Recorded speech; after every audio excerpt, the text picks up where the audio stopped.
Hello friends, வணக்கம். Welcome to Anitha's healthy kitchen. நம்ம இன்னைக்கு பார்க்க போற ஸ்பெஷலான ரெசிபி மட்டன் சுக்கா வறுவல். இன்னைக்கு நம்ம மட்டன் சுக்கா வறுவலை கிராமத்து ஸ்டைல்ல நல்ல மசாலாலாம் வறுத்து அரைச்சு நல்ல மணமா செய்ய போறோம். இந்த மட்டன் சுக்கா எல்லா வித ரைஸ் ஐட்டத்துக்கும் ரொம்ப நல்ல காம்பினேஷனா இருக்கும். இப்போ வாங்க அந்த அருமையான மட்டன் சுக்கா வறுவல் எப்படி செய்யலாம்னு பார்க்கலாம். மட்டன் சுக்கா செய்யறதுக்கு ஃபர்ஸ்ட் நம்ம மட்டனை வேக வைக்கலாம்.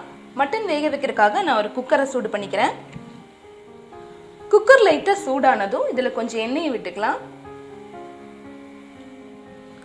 எண்ணெய் சூடானதும் ஒரு பெரிய ஸ்பூன் அளவு இஞ்சி பூண்டு பேஸ்ட் சேர்த்துக்கலாம்.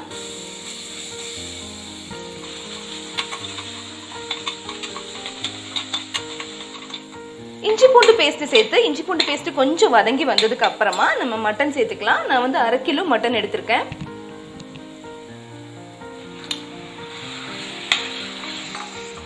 இஞ்சி பூண்டு பேஸ்ட் சேர்த்து நல்லா கலந்து விட்டதுக்கு அப்புறமா இதுல ஒரு 1/2 டீஸ்பூன் மஞ்சத்தூளை சேர்த்துக்கலாம்.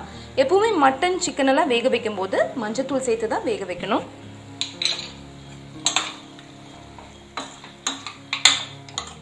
மஞ்சத்தூள் சேர்த்து நல்லா கலந்து விட்டதுக்கு அப்புறமா நம்ம இதை ஒரு 5 நிமிஷம் மூடி போட்டு வேக வைக்கலாம். சாதாரண மூடி ஏதாவது போட்டு இந்த மாதிரி வேக வைக்கலாம். 5 நிமிஷத்துக்கு அப்புறமா மட்டன்ல இருந்து இந்த மாதிரி தண்ணி வந்திருக்கும். மட்டன்ல இருந்து இந்த மாதிரி தண்ணி விட்டு வந்ததுக்கு அப்புறமா நம்ம 1 டம்ளர் தண்ணி சேர்த்து இதை வேக வைக்கலாம். இதை வந்து ஒரு 5ல இருந்து 7 விசில் வச்சு எடுத்துக்கலாம். மட்டனை வந்து நம்ம வேக வச்சு எடுத்து வச்சாச்சு. அடுத்ததான் நம்ம மசாலா ரெடி பண்ணிக்கலாம். அதுக்காக ஒரு இரும்பு கடாய் வச்சிருக்கேன். கடாய் சூடானதும் அதில் கொஞ்சம் எண்ணெய் விட்டுக்கலாம். எண்ணெய் சூடானதும் அதில் ஒரு பட்டை, 4 கிராம்பு, 2 ஏலக்காய் சேர்த்து நம்ம ஃபர்ஸ்ட் ஃப்ரை பண்ணிக்கலாம். பட்டை கிராம்பெல்லாம் நல்லா பொரிஞ்சு வந்ததுக்கு அப்புறமா அதை எடுத்து வச்சிடலாம்.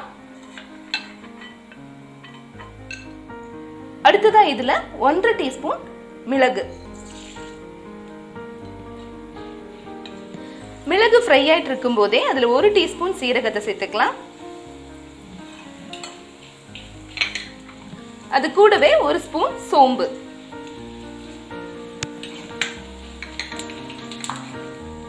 மிளகு நல்லா ஃப்ரை ஆனதுக்கு அப்புறமா அதையும் எடுத்து வச்சிடலாம்.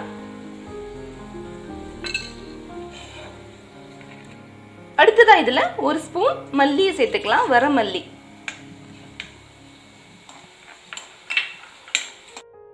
மல்லி ஃப்ரை ஆயிட்டு இருக்கும்போது 7-8 காஞ்ச மிளகாய் சேர்த்துக்கலாம். இந்த காஞ்ச மிளகாயோட விதையெல்லாம் எடுத்துட்டு தான் சேர்க்கிறோம். நம்ம சேர்த்த மல்லி மிளகும் நல்லா ஃப்ரை ஆயிடுச்சு. இப்போ இதையும் எடுத்து வச்சிடலாம். அடுத்ததா இந்த மசாலாவோட சேர்த்து அரைக்கிறதுக்காக ஒரு 5-6 சின்ன வெங்காயம், ஒரு 2-3 பல்லு பூண்டு, அதோட ஒரு சின்ன துண்டு இஞ்சி, இதையும் நல்லா வதக்கிடலாம். சின்ன வெங்காயம், இஞ்சி, பூண்டெல்லாம் நல்லா ஃப்ரை ஆனதுக்கு அப்புறமா இதுல 1 ஸ்பூன் மல்லித்தூள் சேர்த்துக்கலாம்.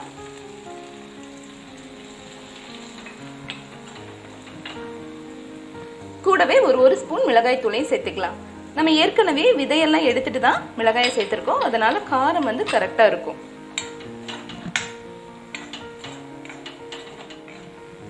இப்போ நம்ம சேர்த்த மல்லித்தூள், மிளகாய் தூள் எல்லாம் நல்லா ஃப்ரை ஆயிடுச்சு. இதை வந்து இப்போ எடுத்து வச்சிடலாம்.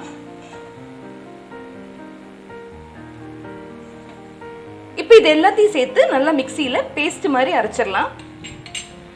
தண்ணி அதிகமா சேர்க்காம இந்த மாதிரி நல்லா கெட்டியா பேஸ்ட் மாதிரி அரைச்சு எடுத்துடணும். அடுத்ததா ஒரு கடாயை சூடு பண்ணிக்கலாம். கடாய் சூடானதும் அதுல கொஞ்சம் எண்ணெய் விட்டுக்கலாம். எண்ணெய் சூடானதும் ஒரு 1/2 டீஸ்பூன் சோம்பு சேர்த்துக்கலாம்.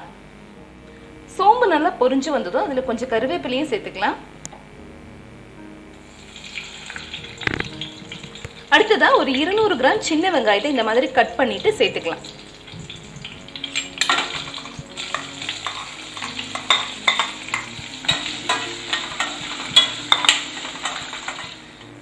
வெங்காயம் இந்த அளவுக்கு நல்லா வதங்கி வந்ததுக்கு அப்புறமா நம்ம ஏற்கனவே அரைச்சு வச்ச மசாலா சேர்த்துக்கலாம்.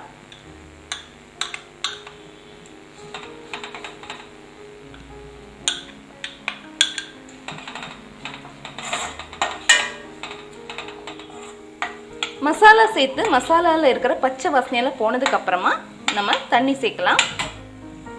ஏற்கனவே மட்டன் வேக வைக்கும் போது கிடைச்ச தண்ணியை நம்ம இதுல சேர்த்துக்கலாம்.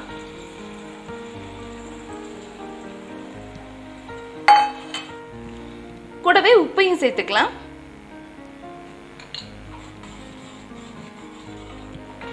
கிரேவி நல்லா கொதிச்சு வந்ததும் நம்ம ஏற்கனவே வேக வச்ச மட்டனை சேர்த்துக்கலாம்.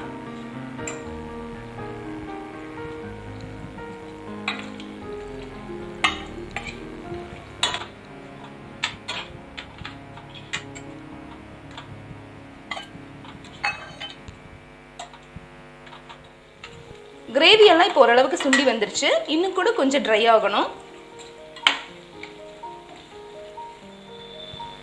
இப்போ நல்லா ட்ரை ஆகி வந்துருச்சு. இன்னும் ஒரு 2 நிமிஷத்துல இது ரெடி ஆயிரும்.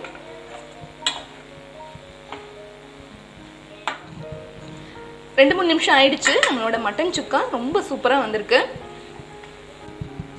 மசாலாவோட கலர் எல்லாம் ரொம்ப பெர்ஃபெக்ட்டா வந்திருக்கு.